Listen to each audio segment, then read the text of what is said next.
Hi there, everyone. My name is Christian Eschbach, and welcome to another one of my album reviews. Haven't done any Maiden in a while, so I figured if I hadn't done any Ramones in a while, I'd follow up with someone else I hadn't done in a while, which would be Iron Maiden. I know I've done a lot of both of them if you go through and check, but slowly working my way through a lot of albums that I know pretty decently right now, and I'm doing a lot of recording because I got a lot of albums coming up that are either going to be brand new releases or at least brand new to me. So I gotta give them a lot of attention. I need to really catch up on my back catalog a little bit. So let's get into Iron Maiden Somewhere in Time. Of the classic Maiden era albums which feature Bruce Dickinson.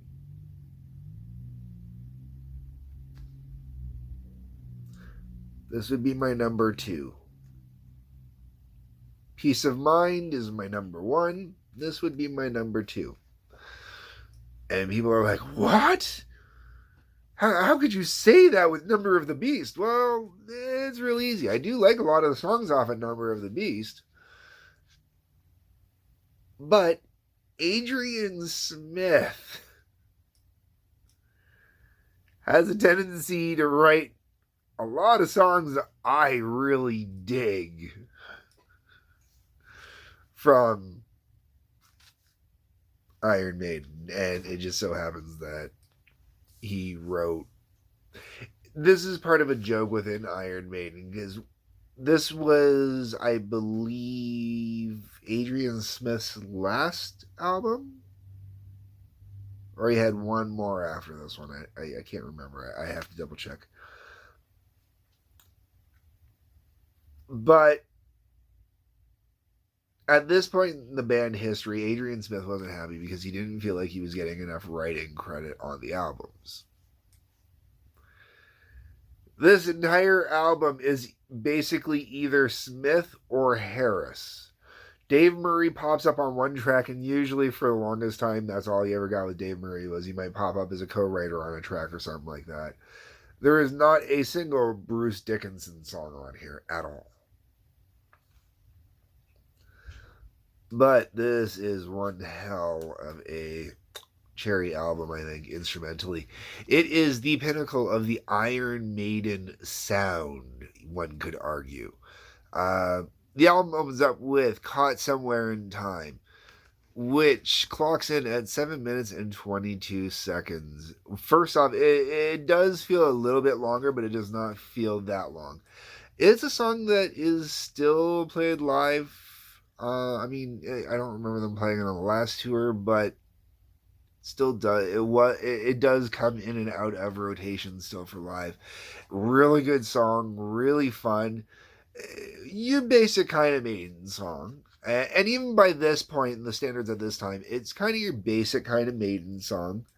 But it's Steve Harris, so it's going to have that Steve Harris Iron Maiden kind of sound to it with the galloping bass and everything like that.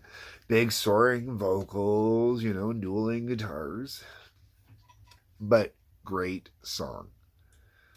Great way to open up the album, too. Sets the vibe perfectly. Then you go straight into Wasted Years. Wasted Years is top 3 Maiden for me. Trooper being number 1. Flight of Icarus being number 2. Wasted Years being number 3. And that intro, oh my god, that beautiful solo styled intro, and with a simple bass over top, saying the simple bass for Steve Harris, that's something different.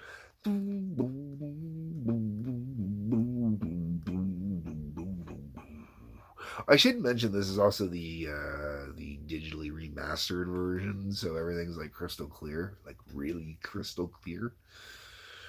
And Wasted Years is absolutely one of my all-time favorite songs, and it's one of those songs I've heard different people even do takes using it, and it's just a really good song. It really is. Even without the insane soloing parts of it, it's a really good song. And lyrically, it really does capture the traveling through time. Just everything, life passing by rapidly, and you just in a blink, it's like, whoa, where the hell were we? What did we do? You know. And then from there we go directly into Sea of Madness. Uh, sea of Madness is interesting because it's rare that I say that. I mean, yeah, the music and the lyrics usually work within each other, but Sea of Madness, there's this great kind of chaotic element in the music when it's going. And that chaotic element in there is really what kind of lends to it. And it really does personify the idea of Sea of Madness. But the chaotic part of the music is when Bruce is singing kind of easily. Like, it's not Bruce going nuts with singing or using any style that would be like, it's Bruce for Bruce, it's like Walk in the Park kind of singing. And it's a really great song musically to me as far as I'm concerned. Then you get into Heaven Can Wait. Ooh. Okay, so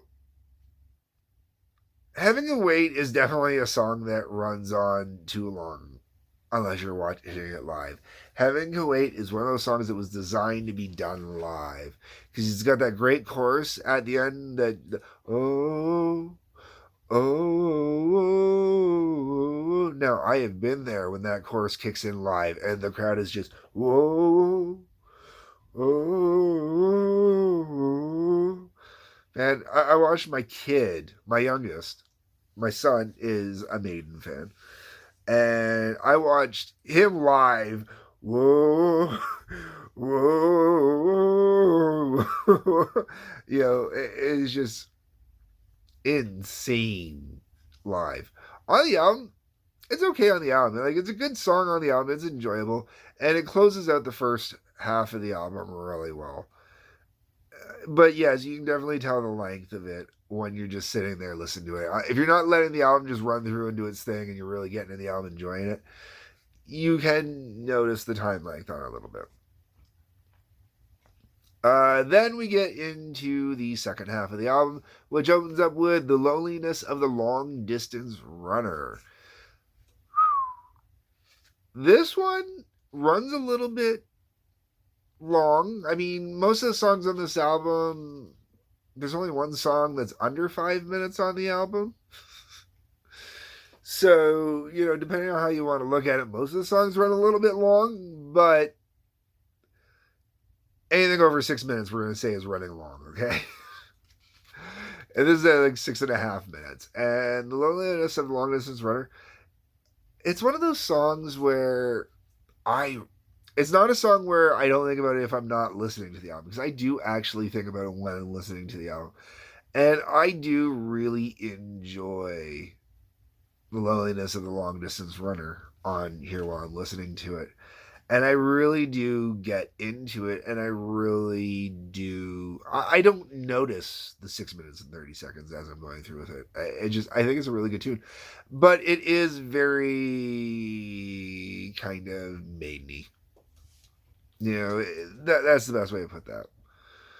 Stranger in a Strange Land, great tune. Once again, Adrian Smith.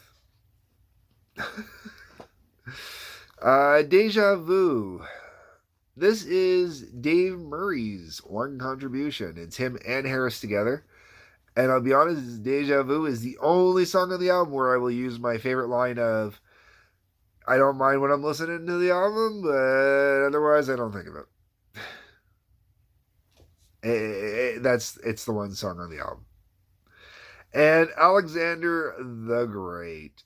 This is a great closer on the album. Many people say that they really wish Maiden would pull this song out live. A lot of people. And I wouldn't mind seeing Maiden do this one live as well, especially now with the 3 guitarists. But I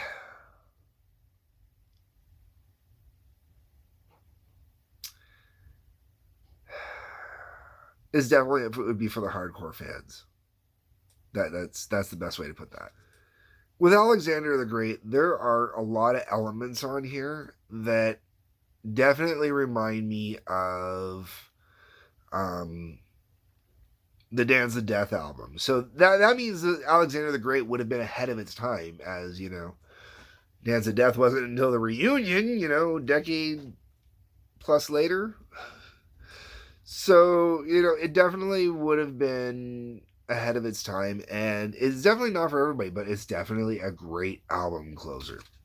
And I made comments in the past about how Maiden isn't exactly the greatest for having good album closers.